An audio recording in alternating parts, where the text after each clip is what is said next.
નમસ્કાર દર્શક મિત્રો, હું છું રૂપલ લુણીચિયા. સંપૂર્ણ ન્યૂઝમાં આપનું સ્વાગત છે. બનાસકાંઠાના રતનપુરા શિહોરી ગામે ધોરણ 10 અને ધોરણ 12 ના ઉત્તમ પરિણામ મેળવનાર વિદ્યાર્થીઓ માટે સન્માન સમારંભ અને કારકિર્દી માર્ગદર્શન સેમિનાર યોજાયો હતો. કાર્યક્રમ ગામના સરપંચના માર્ગદર્શન હેઠળ આયોજિત કરવામાં આવ્યો હતો. કાર્યક્રમ દરમિયાન તેજસ્વી વિદ્યાર્થીઓને બોલપેન, બોટલ અને સન્માનપત્ર અર્પણ કરી સન્માનિત કરવામાં આવ્યા હતા. સાથે જ વિદ્યાર્થીઓના ઉજ્જવળ ભવિષ્ય માટે શુભેચ્છાઓ પાઠવવામાં આવી હતી.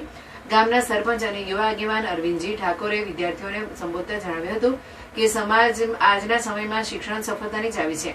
તેમણે વિદ્યાર્થીઓને ઉચ્ચ શિક્ષણ મેળવી જીવનમાં સારી નોકરી અને ઉચ્ચ સ્થાન મેળવવા માટે પ્રેરણા આપી હતી. મહેનત, સંકલ્પ અને સતત અભ્યાસના મહત્વ પર પણ ભાર મુકાયો હતો.